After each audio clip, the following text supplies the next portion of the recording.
Hello, generations young, old, and everyone in between. Welcome to Generation Apollo, where we believe the truth will always be revealed in the end. And today, on the latest episode of Generation Apollo Reacts, I finally give my opinion on the election outcome. Now, I've been quiet so far for this long, but now I finally feel compelled to speak out. And those of you who watch my past videos, well, you know how I feel about what's happened. You should all know by now how I feel about the fact that they're calling the win for Biden. And yes, I'm aware that the results haven't been officially certified yet, so no need to remind me. Now, anyway, not only am I incredibly disappointed in the American people as an overall whole, but I am especially disappointed in my generation for how they voted, because you guys voted for candidates who openly called your generation stupid and said they had no empathy for you. And if you need a reminder of what I'm talking about, then just have a look at this. And we were told, drop out, go out to Haight-Ashbury, get engaged. Shortly after I graduated in '68, Kent State, 17 kids shot dead. And so the younger generation now tells me how tough things are. Give me a break. No. I have no empathy for it. Give me a break. What else do we know about this population, 18 through 24? They are stupid. That is why we put them in dormitories. And they have a resident assistant. They make really bad decisions. Need I say more? See what I'm talking about?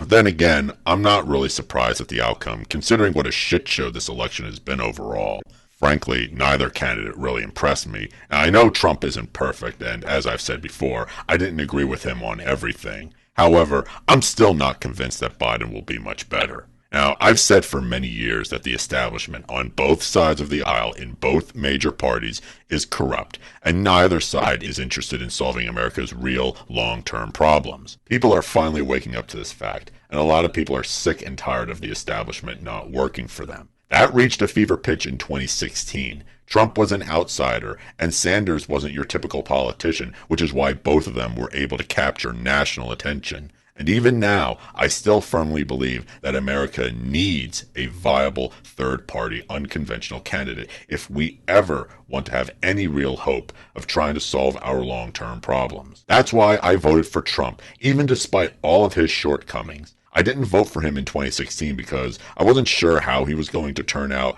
but I didn't vote for Hillary either because I knew that she was another corporate establishment shill and that we weren't going to see any meaningful change with her in place. But I did vote for Trump this time around because all of the predictions that the shrieking lefties said would happen, things like Trump becoming the next dictator and starting World War III, none of those happened. But perhaps the most significant reason why I voted for Trump this time around is because whether you like him or hate him, his election in 2016 proved that it is possible for an outsider to beat the odds and win the highest office in the land. That alone is incredibly important because it now shatters the idea that a third-party candidate is a wasted vote. And although Trump was far from perfect, he's paved the way for future unconventional candidates who are a little more eloquent, better spoken, and don't tweet every single thought in their heads. Again, regardless of whether you like Trump or not, there's no denying that his election set an important precedent that won't soon be forgotten, and his presidency has sparked a movement in this country that will continue long after he's gone. But most important of all, Trump's presidency showed us all just how broken our system truly is. The Democrats spent the last 4 years trying to destroy Trump instead of learning from their loss in 2016 by doing some introspection to try to figure out why so many Americans were willing to take a gamble on a former reality TV character and maybe put forth smart policies and likable candidates who might have actually had a chance of beating Trump on their own merits. As much as I don't like the GOP any more than the Democrats, I do have to give the GOP credit for being willing to give an unconventional candidate a chance. Whereas, I can't say the same for the Democrats. I mean, they did screw Bernie Sanders out of the nomination. Twice. So, all you Bernie bros that are out there, I know you're out there. You all know what I'm talking about. But now that America has chickened out and run back into the waiting arms of the establishment, all you Bernie bros out there don't ever expect to see another Bernie Sanders rise up like this again, because the Democratic establishment will structure their party in such a way now to make sure that anyone who challenges their narrative of the status quo will never again get within spitting distance of the nomination. And they'll do this because the elites live a privileged life where they get filthy rich by parasiting off the labor of everyone else. You gotta understand this. And they'll do anything that it takes to keep that gravy train going. That's why the media narrative for the last 4 years has been Orange Man bad! Because they see Trump as a legitimate threat to their easy lifestyle and their privilege and power over everyone else. Because he's not an anointed insider like the rest of them, and they can't control him so easily. And that's why the establishment was so desperate to get rid of him. And speaking of not being in control, another reason why I think Trump lost is because we're in uncharted territory, what with having an unconventional president in charge during a crisis. You know, when you're in uncharted territory and things start going wrong and people start getting scared, there's a natural instinct to want to retreat back to what seems familiar and safe. That's what we've done. We've gone back to what we think is safe and familiar, even though the establishment that we've chosen to go back to isn't going to work. We know that already. It hasn't worked for many years, so why should we expect that to change now? And the constant fear-mongering from the media certainly didn't help either. I mean, it was painfully obvious, even now, how biased the media was against Trump, and anyone with even basic critical thinking skills could have seen that.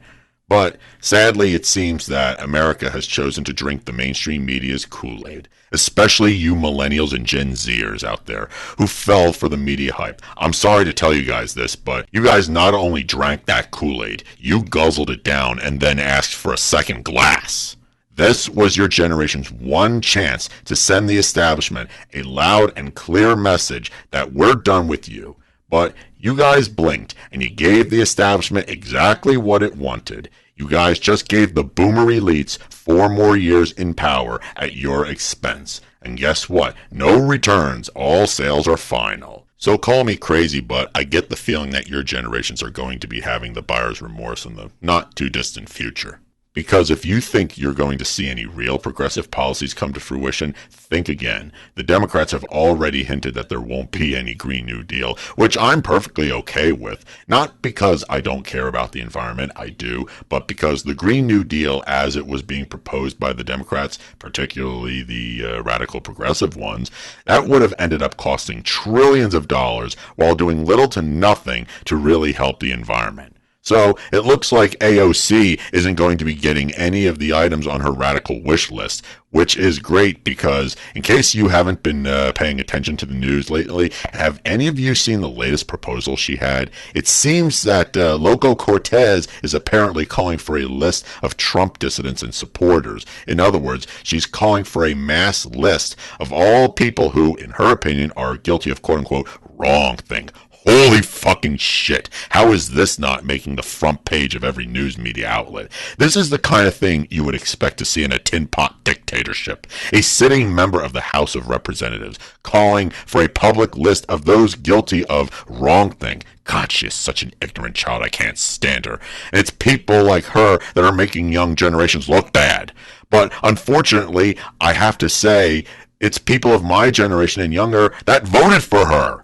Okay, I feel like I need to go on a bit of a rant here. I started my channel to be an advocate for the millennials and for young people, for young generations overall, and I still am and always will be. But part of being an advocate for younger generations also means having the courage to tell them when they're doing something stupid and when they are genuinely fucking up. And in this case, I gotta say, millennials, you've made an enormous mistake here. Of course, in all fairness, both choices were terrible. Now, I defended you guys when the boomers called you stupid, but now that a good portion of you have voted to give the boomer establishment power over you for the next 4 years, I gotta wonder if maybe the boomers were right.